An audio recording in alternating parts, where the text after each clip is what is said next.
Assembly hushed. The teacher is out. Principal Otieno Kembo stands on the concrete stage, blazer buttoned, voice crisp against the tinny loudspeaker.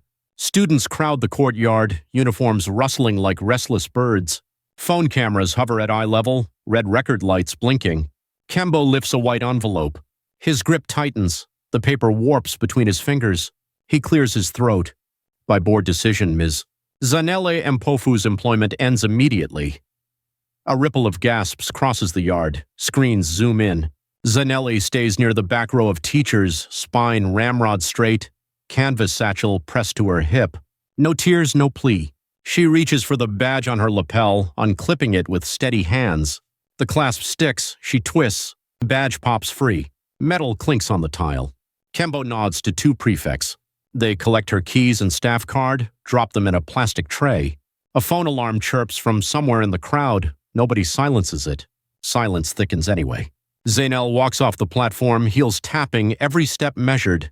Students part to let her pass, some lowering their phones, others filming harder. At the gate, she pauses long enough to tuck the badge into her pocket. Then she is gone. Yesterday, same courtyard, mid-afternoon heat. 3 senior boys cornered Nuru Kibwana outside the robotics lab, jabbing at his taped glasses. Thabo Nwoko flicked the toolbox clasp open, spilling resistors onto the concrete. Tiny parts scattered, rolling under shoes. Zainel rounded the corner with exam scripts under one arm. She saw Nuru's hands shaking as he knelt for the pieces. She placed the scripts on a window ledge, strode over and said, "Pick on someone who fights back." Thabo shoved her shoulder. Her balance wobbled. Scripts slid off the ledge, pages fanning out. A junior recorded it on a cracked phone. The video ended with Zanele guiding Nuru into the lab and locking the door. An hour later, she filed a report with the principal's secretary, USB copy of the clip attached. That night, an emergency board meeting lit up the glass conference room. Dr. Sana Nwoko sat at the head, pastel suit glowing under fluorescent lights. She set a gold pen beside her donation ledger, eyes fixed on Principal Kembo. Kembo projected the incident report. The screen flashed error, file missing. He stammered. "Dr." Nwoko raised a palm. "Integrity must be protected," she said, gaze slicing towards Zanele's empty chair. Minutes later, Kembo typed out the dismissal letter, fingers pounding keys like a bad drum. No one asked where the USB went. No one called Nuru.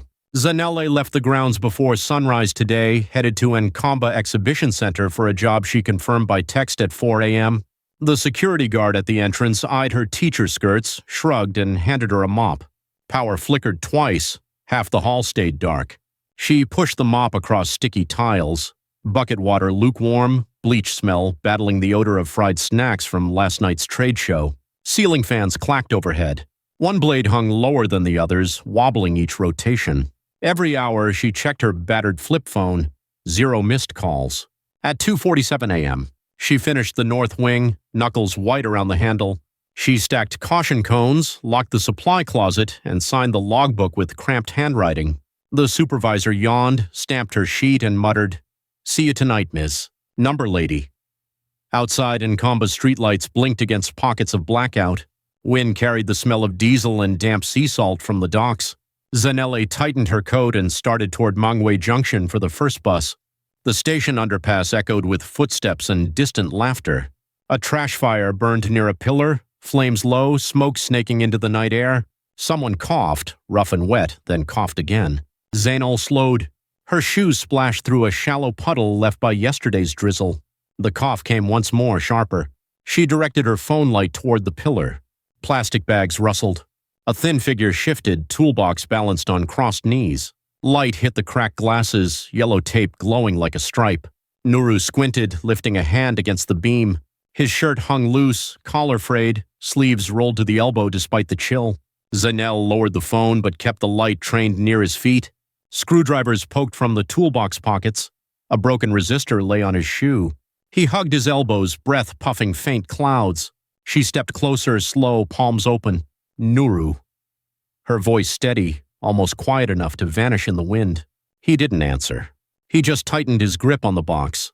A police siren wailed 2 blocks away, then faded. Nuru's shoulders jumped at the sound. He pressed back against the pillar, toolbox clacking the concrete. Zainale knelt, knees damp from the puddle.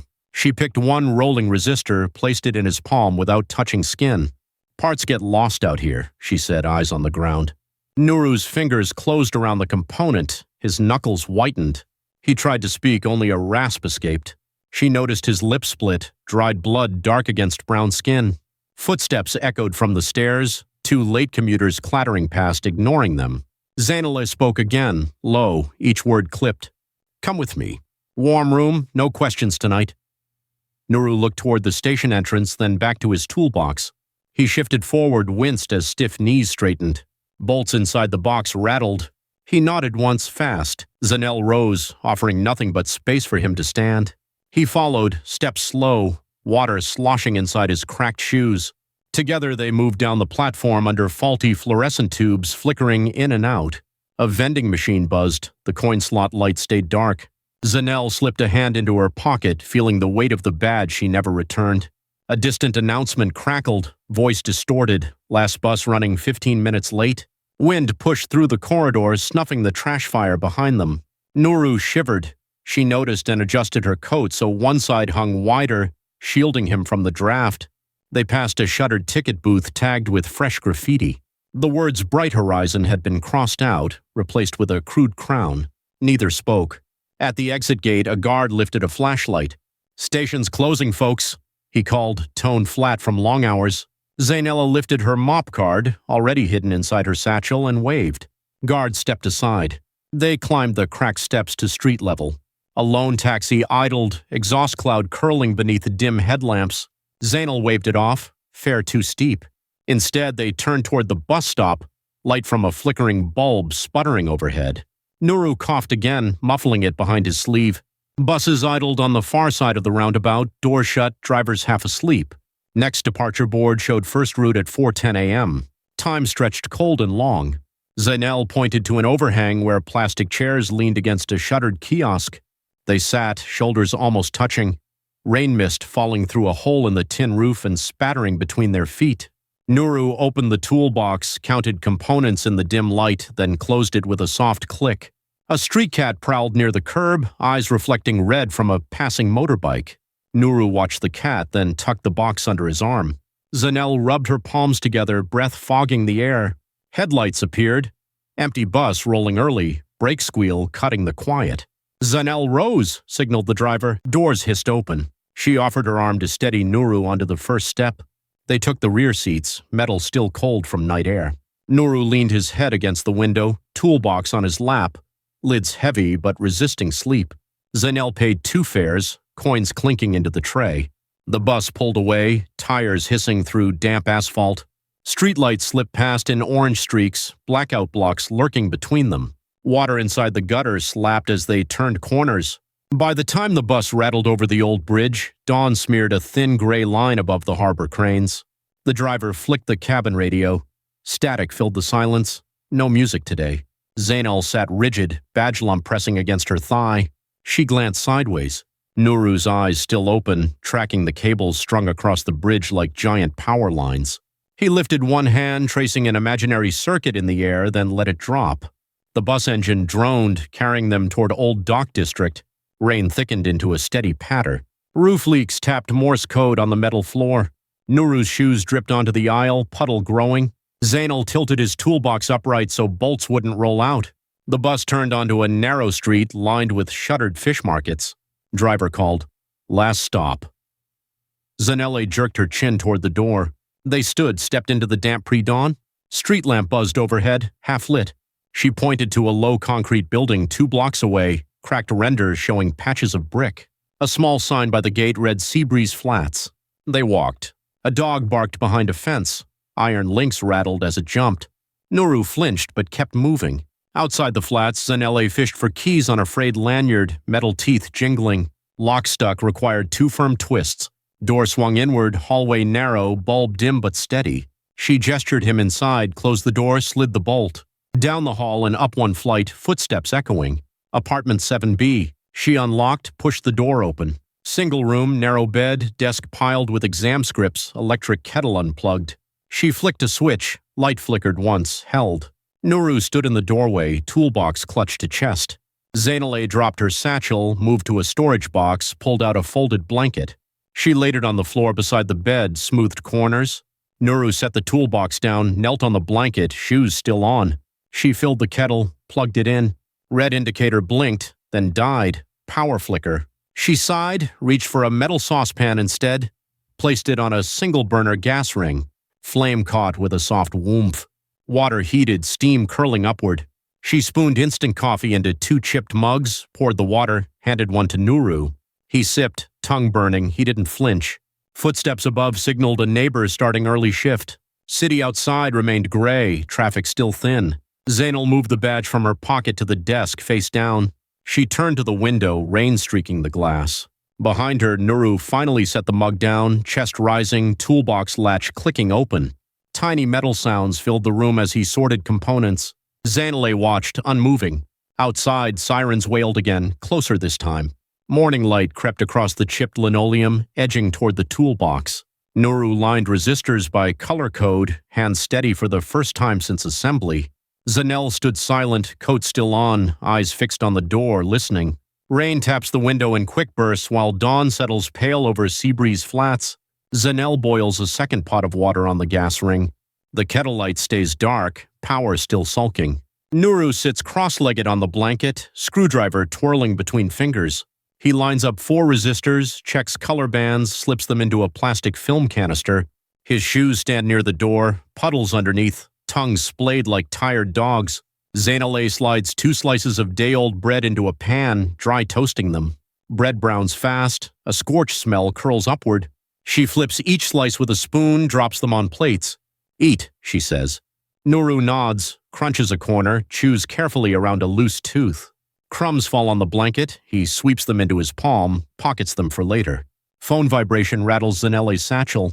She fishes out the flip phone, screen cracked but glowing. One new message. Exhibition Center shift confirmed for tonight. Report at 8 sharp. She exhales, sets the phone on the table. "Parents?" she asks. Nuru swallows, shakes his head. "Signal tower down," he says. Words thin, stutter tucked away. Village still dark after the cyclone. He taps the screwdriver handle against his knee. Zainale pours boiling water into tin mugs, stirs powdered milk. Steam fogs her glasses. She wipes them with the edge of her sleeve. "Might take days," she mutters. "We keep you covered until then." Nuru lifts the mug, sips. Lips blister, but he keeps drinking. He sets the mug down, pulls a folded letter from his pocket. Scholarship revocation, Bright Horizon seal stamped in red, board signatures along the bottom. He spreads it on the floor, edges rippling from earlier rain. Zainale scans the text, brow tight. "So they snatched your seat same night they fired me." Nuru picks at a frayed thread on his cuff, nods once. Outside, a delivery tricycle rattles past, horn squeaking twice. Seabreeze sneaks through window cracks, lifting the blanket edge. Zainal tugs the blanket back down. She checks the clock on the wall. Secondhand stalls, jumps, stalls again. 7:12. Plenty of daylight, but not plenty of safety.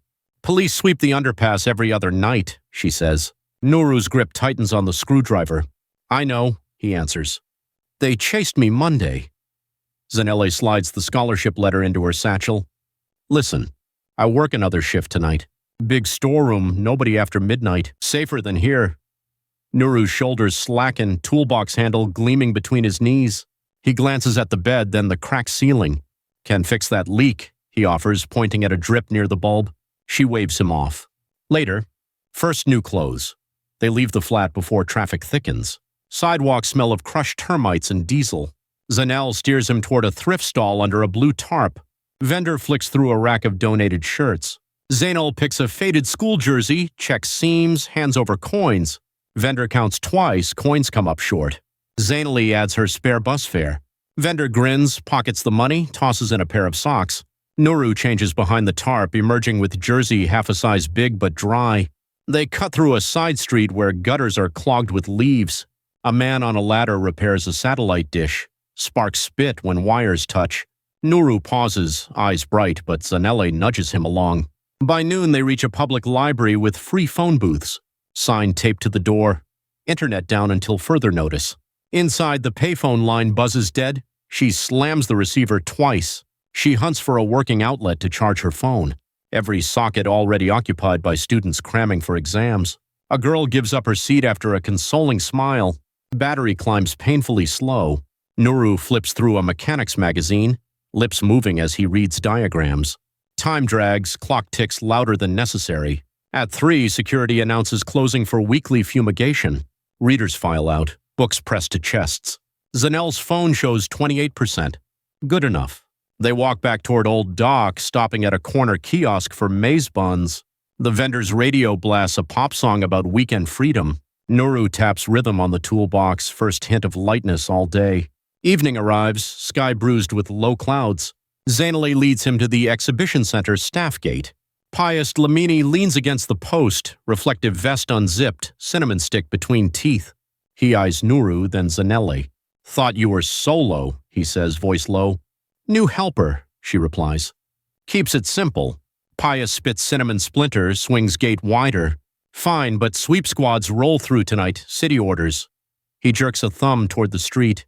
"You don't want that smoke." Zanele nods. Pius hands Nuru a spare visitor badge, name faded. "Flash that if anyone asks," he says. Inside, fluorescent tubes hum overhead. Storeroom door sticks. Zanele shoulders it open. Dust dances in the stale air, boxes stacked to the ceiling. A moth flutters past Nuru's ear. He ducks, toolbox held close. Zainel drags an old banner roll across the floor, spreads it as a mat. She unpacks 2 small blankets, hands one over. "I'll check hourly," she says, eyes on the hallway. Nuru sits, unfolds the blanket, sets his toolbox beside him. He pulls out a roll of electrical tape, starts wrapping cracked handle seams. 10:30, center echoes with clunks from cleaning crews. Zainel mops, pushing sudsy lines across the marble foyer. Floor buffer squeals, shorting the overhead lights for a blink. Her phone vibrates, unknown number calling. She hesitates, answers. Line silence. Then a click. Shrugging, she pockets the phone, keeps mopping. A group of event planners walks by, arguing over booth fees. None notice her. Midnight shift break. Pius joins her on a bench near the loading bay, offers a thermos of ginger tea. "You hiding that kid in there?" he asks, eyes forward. Zainal sips, shoulders stiff. "Safer than the street." Pius nods slowly. "Watch the bloggers. They sniff stories quick." A shutter slams open across the bay. Flash from a camera, then hurried footsteps. Someone scurries away into darkness before security lights flick on. Pius curses under his breath. He jogs toward the perimeter, flashlight sweeping. Zainal heads for the storeroom, keys ready. Inside, Nuru crouches beside a broken fan, blades removed, motor exposed. He splices wires, tongue poking at the corner of his mouth. Banner mat now littered with screws and washers. "A camera flashed outside," she says. Nuru stands, palms greasy. "Did they see me?" "Maybe," she answers, scanning the open door. "We keep low anyway." He wipes hands on the jersey, reaches for a resistor pack. Storeroom bulb flickers. He taps the glass, light steadies. Down the hall, voices rise, then fade. Phone vibrates again, this time a message alert. Zainel reads, "Runaway nerd hiding with fired teacher," plus a link. A blurry photo shows a silhouette at the loading bay, toolbox shape obvious. She flips the phone shut, jaw tight. "We've been tagged," she says. Nuru's screwdriver slips, clatters on concrete. Noise draws footsteps. 2 security guards appear at the corridor end, flashlights cutting beams across boxes. Pius trails behind, motioning to Zanele with a small tilt of his head. "Routine check," the first guard calls. Zanelle steps outside, closes the door behind her shoulder. "Cleaning staff only," she says, gesturing to her ID. Second guard angles flashlight toward the doorframe. Someone reported trespass. Pius steps between them. False alarm. Probably that blogger again. Guard eyes Pius's badge, snorts, but lowers the beam. They move off, boots echoing, still muttering. Zainale exhales, slips back inside. Nuru packs tools fast, wiping prints from metal. She kneels, grips his wrist steady. "We'll move at dawn," she whispers. Too many eyes now. Doorframe hums as the center's generator kicks in. Blackout across the district. Bulb overhead dies, plunging the room into near darkness. Nuru fumbles for the toolbox latch. It snaps shut. Emergency lights glow dull red along the corridor. Outside, rain starts, drumming on the sheet metal roof. Pius whistles once, a low note, warning signal. Zainale cracks the door, peeks. Guard from earlier returns, radio buzzing, asking for backup. She closes the door, sliding the bolt quietly. A siren grows louder beyond the loading bay. Blue strobe washes through the high windows, painting crates in ghost color. Nuru grips the toolbox handle, knuckles white.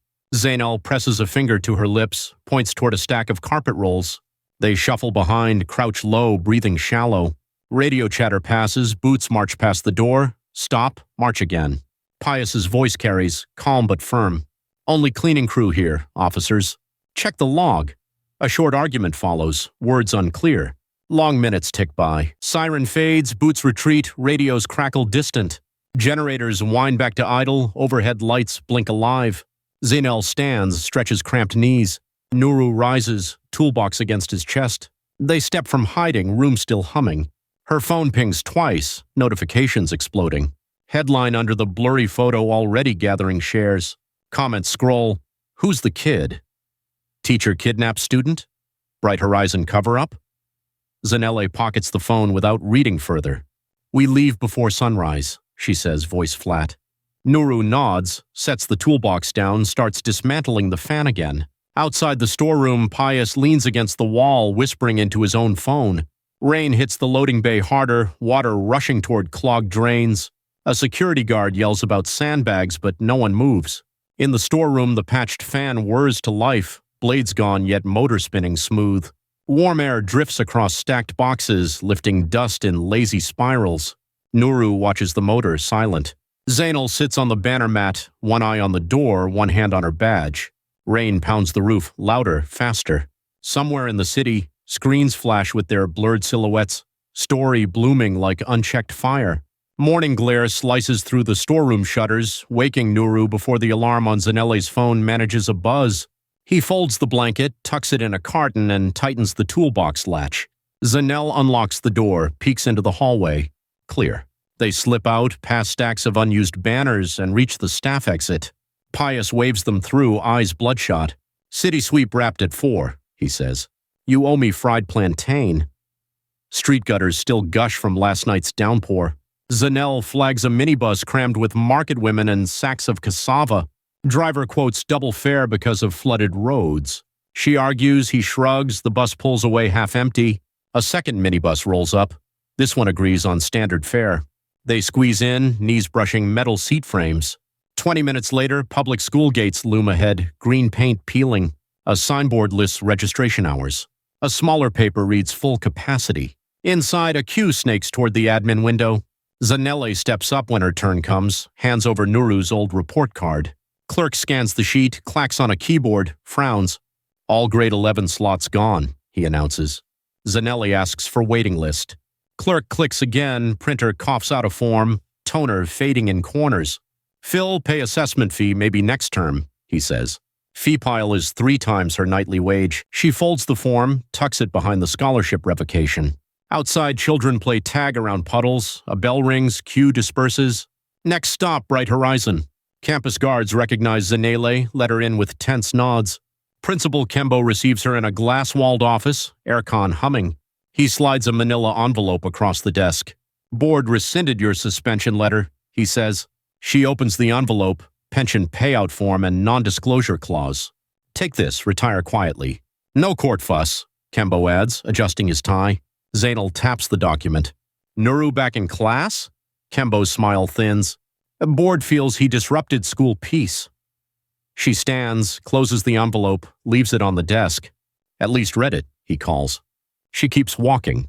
As she exits, Dr. Sina Nwoko strides in from the corridor, phone glued to ear. Eyes lock for a second, no words pass. Outside the gate, noon sun bakes the pavement. Nuru waits on a low wall, legs swinging, toolbox under one arm. Zainale shakes her head. He lowers his gaze but stays silent.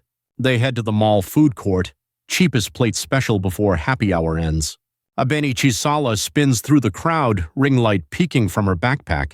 She stops when she sees Nuru, grin widening. Robot kid, right? Let's do a clip, she says, phone already recording.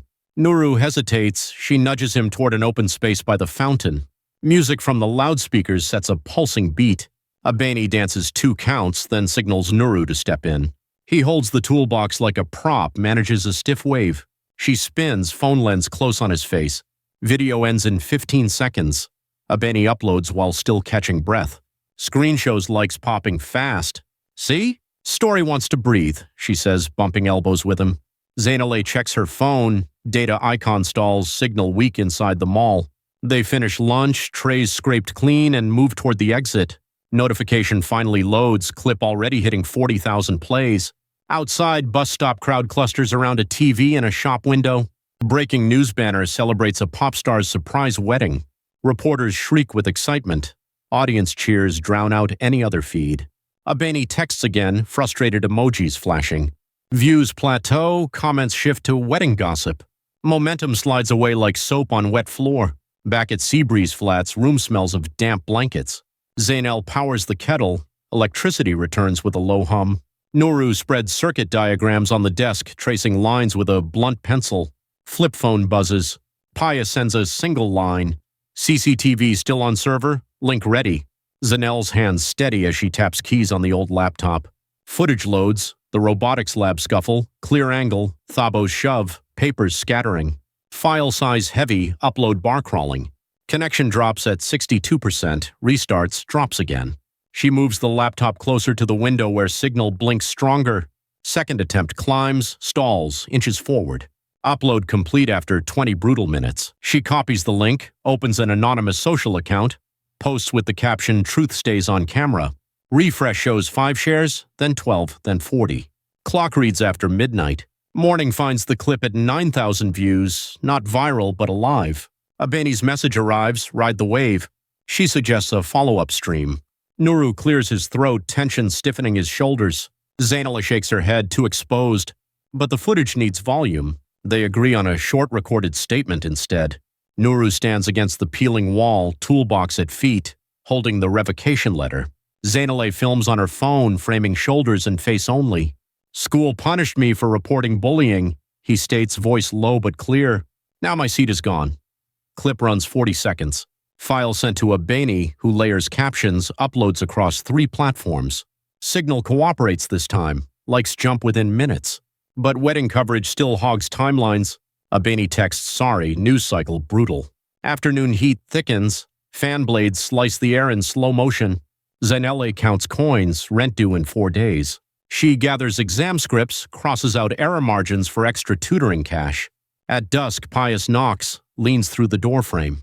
"Bloggers calling you kidnapper," he warns, tossing a folded printout. Headline screams, "Fired teacher hides boy for ransom." Nuru's grip on the toolbox tightens, metal groaning. Pius adds, "Link them the lab clip." "Bigger hammer."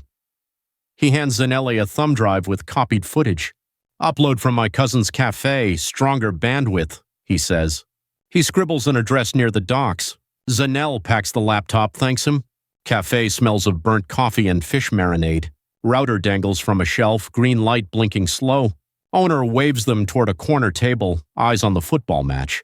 Zainale plugs in, uploads the high-resolution version. Progress bar zooms faster than before. Owner shouts at a missed goal, masking the final click. Link post to a whistleblower forum tagged with school's name. Within 10 minutes, comments explode. Students recognize uniforms, confirm identities. Forum mode pins the thread. Back outside, night air carries diesel fumes and music from passing Boda radios. Nuru pockets a USB loaded with backups. They turn a corner toward home, street lamp flickers overhead. A white sedan idles near the curb. Window slides down. A man in corporate suit calls, "Ms. Mpofu?" She stops a safe distance. He flashes a business card, glossy, bearing a PR firm logo. "Board wants private dialogue," he says. Nuru steps between them, toolbox forward. "Not tonight," Zanelli answers, steering Nuru away. Sudden engine revs, car rolls off, taillights glowing. Seabreeze stairwell smells of wet concrete. Second floor neighbor peeks out, whispers, "Police came earlier, asked for you." Zanelli thanks her, climbs quicker. Inside, they double-lock the door, shove the desk against it. Phone rings, unknown number again. She ignores. Another ring, then another, persistent. She answers on the 5th buzz. Silence, then a teenage voice, shaky. "Miss Mpofu, it's Thabo." Nuru freezes. Thabo speaks fast. "Mom says delete that video or she sues. I'm sorry, okay? I didn't want this." Line clicks dead. Zainale sets the phone down. Nuru opens the toolbox, roots for a small circuit board, hands trembling. He sits at the desk, starts soldering by the dim bulb. Minutes later, laptop pings. Email alert from Bright Horizon legal office. Subject, cease and desist. Zainel scrolls, 12 pages, threats of defamation claims. She saves the file, unplugs the laptop, slams the lid. Nuru glances up, solder tip smoking. More clips exist, he says, voice steadying. Pius knocks again, voice hushed. Guards at the center talking sweep round 2. You two vanish tonight. He slides train tickets under the door, first light departure to the outskirts. Zainel packs only essentials, toolbox, laptop, spare clothes. She wraps the badge in a sock, stuffs it in a side pocket. Nuru pockets the USB, shoulders his small pack. Midnight siren wails somewhere uptown.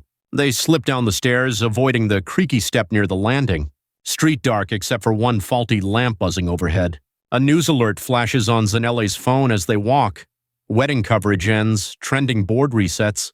Hashtag Bright Horizon exposed climbs into top 10, arrow green. She shows the screen to Nuru. He nods once, grip tightening on the tickets. Behind them, a shutter bangs, echoes stretching along the empty road. They quicken pace toward the train station, footsteps splashing in fresh puddles. Far off, freight horns blare, announcing rails alive and unforgiving. This clip just torched a $1 million reputation. Train wheels shudder along the coastal track, carriage rattling like loose coins. Nuru sits by the window, cracked phone balanced on his knee, signal bar flickering. Upload counter climbs, 50,000, 60, 70. Zainel watches over his shoulder, fingers drumming on her badge hidden in a sock. Data drops out near a tunnel. Screen freezes on a paused frame of Thabo's shove. Air inside the carriage hums with dull chatter and diesel fumes. When daylight returns, network snaps back, views leap to 200,000. A conductor moves down the aisle, clipping tickets. Zainel hands over the stubs Pius secured. The man barely glances before punching.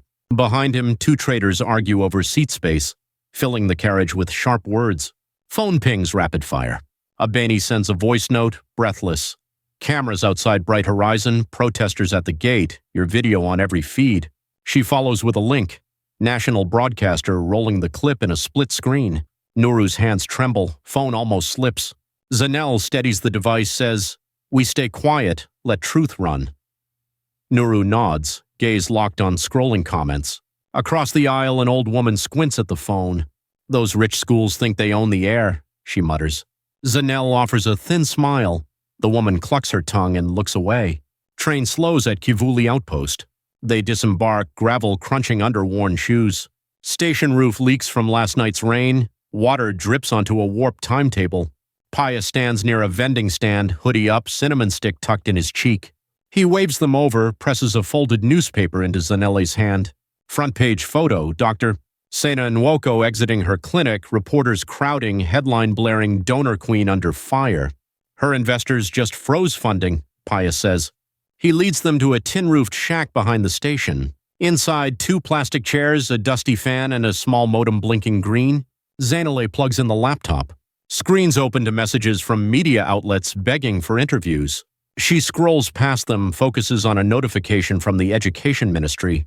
Statement reads, "Preliminary inquiry set. Parties to attend hearing within 1 week." Another ping. School board announces internal review. Classes suspended for 24 hours. Comments below divide into applause and outrage. Nuru steps outside, toolbox banging his thigh. He squats near a stray power pole, eyes tracing the wiring. Inside, Pius lowers his voice.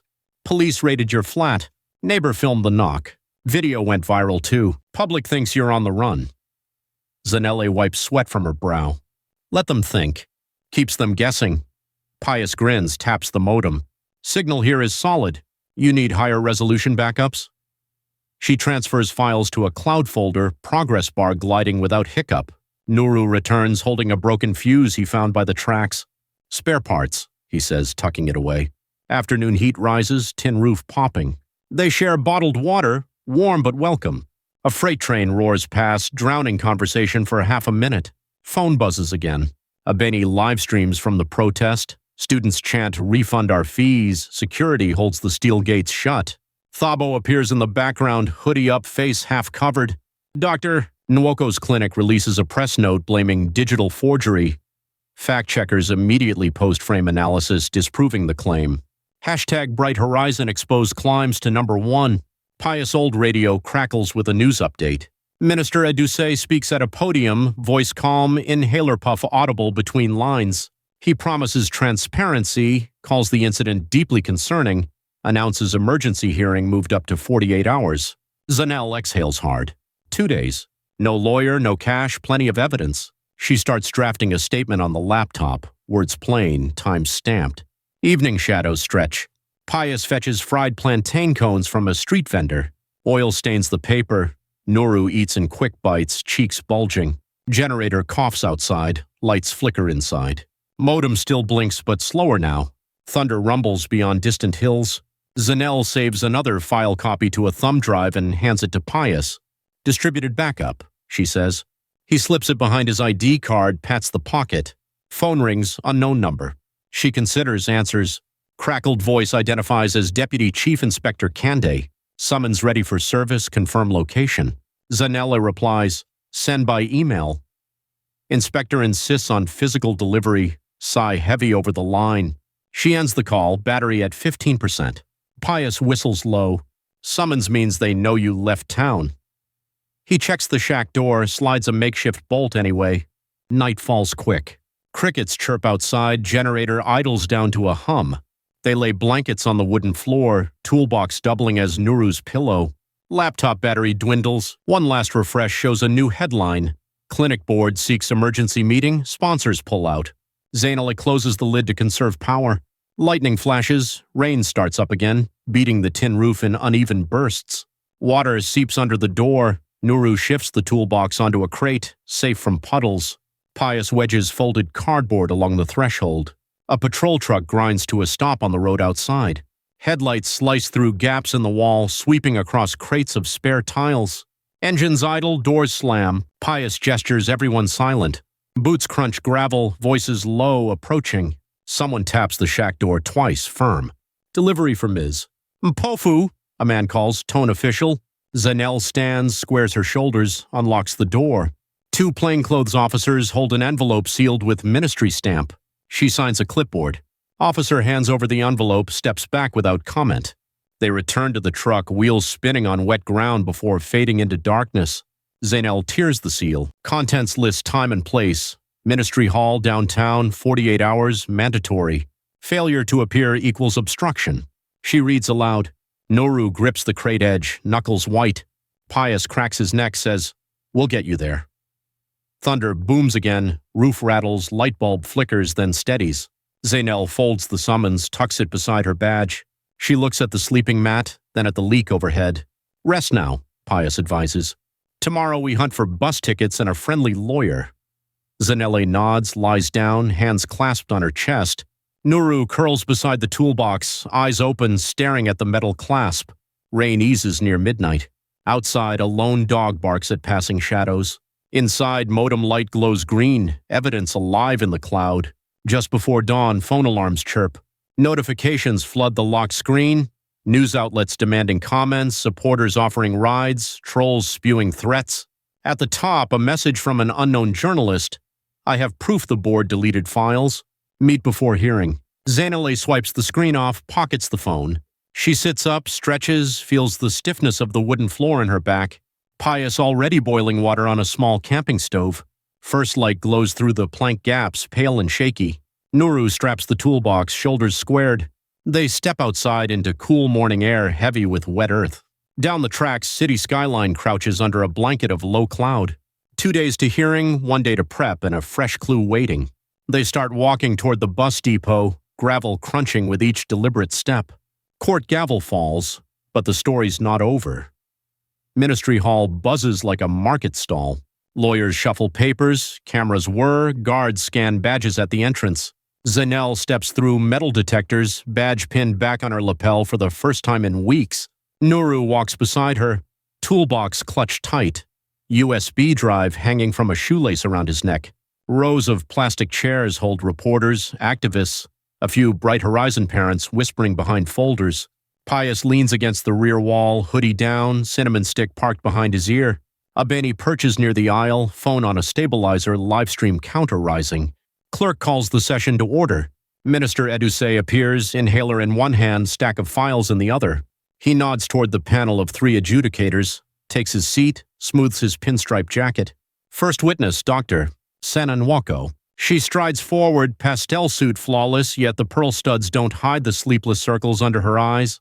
Her lawyer recites a statement about forged videos, malicious editing, targeted smear. Panel asks for evidence. Lawyer cues a presentation. Big screen flickers, then freezes on a blue error box. Technician taps key, shakes his head. File corrupted. Murmurs ripple through the hall. Zainal keeps eyes forward, arms folded. Nuru's fingers drum a silent rhythm on the toolbox lid. Panel calls Zanella Mpofu. She walks to the podium, places her badge on the microphone base like a silent credential. She plugs a thumb drive into the port, steps back, waits. Video loads in high-resolution, time-stamped, multiple angles. It shows Thabo's shove, papers scattering, Zanella steadying herself, then guiding Nuru away. Playback ends. Hush hovers for 3 beats before chatter erupts. Panel member asks, "How did this footage disappear from school servers?" Zanella gestures toward the back. A freelance journalist rises, waves a printed email thread. It's staff ordered to delete files, instructions signed by Principal Kembo CC'd to Dr. Nwoko. Principal Kembo shifts in his seat, tie knot loosening. Dr. Nwoko's lawyer objects, cites chain of custody. Panel overrules, email admitted. Next witness, Nuru. He approaches, places toolbox on the stand, opens it to reveal the broken resistor Thabo had kicked. Proof I picked components from the floor, he says, voice even. Panel notes the exhibit, thanks him, asks him to remain. Thabo is called. He walks stiffly, hoodie replaced by school blazer. He glances at his mother, then at Nuru, then lowers his gaze. Questioned about the incident, Thabo mumbles, "We were joking around." Panel presses. He finally blurts, "Mom told me to stay quiet or fees would triple." Room gasps. Dr. Nwoko closes her eyes, exhales through clenched teeth. Panel orders a recess, 15 minutes. In the lobby, journalists swarm. Flashbulbs pop. Abeni's live chat explodes with angry emojis. Zanel slips into a side corridor, sips water from a cracked fountain, hands steady for once. Pius approaches with a small envelope. Legal aid sent paperwork for later, sign inside. She tucks it into her coat pocket, nods. Session resumes. Minister Edusei reads the findings. School violated student protection statutes. Teacher termination unlawful. Evidence suppression confirmed. Penalties listed. Reinstatement of Ms. Mpofu with full back pay. Independent audit of Bright Horizon and personal fine against Dr. Nwoko equal to 1 year of clinic sponsorship funds. Redirected to a community tech program under Zanile's guidance. Gavel lifts, strikes. Decision final. Cameras flash again, louder than before. Dr. Nwoko's lawyer signals for silence, ushers her toward the exit. She keeps head high but pace quick. Thabo lingers, approaches Nuru, extends a hand. Nuru hesitates, then shakes once, brief, no words exchanged. They part, each returning to separate clusters of adults. Outside, protesters cheer, some chant her name. Zanelle raises both palms for calm. A reporter asks what victory feels like. She answers, bills still come. Work starts tomorrow. 2 weeks later, an abandoned warehouse near the docks buzzes with new energy. Roof panels still leak, but now hold patched tar sheets hammered by Pius. Long tables line the space, scavenged from old conference halls. Kids from nearby shelters gather, curiosity bright as fresh solder. Nuru demonstrates a basic solar charger, wires neat, LED blinking once connected. Abeni films short clips, overlays subtitles, posts under hashtag #SurvivorLab. Views climb, donations trickle through a transparent wallet link. Zainel stands at her chalkboard, diagramming Ohm's law beside a timetable of rotating workshops. Her badge, edges worn, hangs on a nail by the door, but she no longer wears it. Instead, she sports a plain lanyard labeled Mentor. Dr. Nwoko arrives unannounced, escorted by 2 accountants. She hands a signed check, first installment of the court-ordered fund, eyes scanning the leaky roof. "Spend it well," she says, voice flat. Zainella nods, no triumph in her face, only resolve. Accountant takes photos of the check handover for compliance records. Dr. Nwoko turns to leave, pauses, offers a tight salute toward Nuru's workbench, then walks out into the drizzle. Pious wheels in a stack of donated laptops, casing scuffed but functional. Kids cheer, swarm the cart. He blows his whistle once, laughs when they freeze, then waves them on. Late afternoon, generator coughs, lights flicker, settle. Workshop hums, solder sizzles, plastic keys click. Low chatter fills gaps between instructions. Rain starts again, tapping patched roof. A few drops sneak through seams. Zanelle moves a bucket under one persistent drip, wipes her hands on an oily rag. Nuru approaches holding a freshly fixed kettle. Kettle libs, he reports. She smiles, small, genuine. They set the kettle on a hot plate, steam rising soon after. Cups pass around, tin mugs warmed by borrowed power. A news crew pushes through the doorway, cameras rolling. Reporter asks for a hero quote. Zainale shakes her head. Not heroes, she says, gesturing to the rows of kids soldering under leaky light. Just people who kept moving. Camera pans across shining eyes, blinking LEDs, patched tar sheets overhead. Rain keeps falling, but inside circuits close. Tiny bulbs glow and hands steady with new purpose.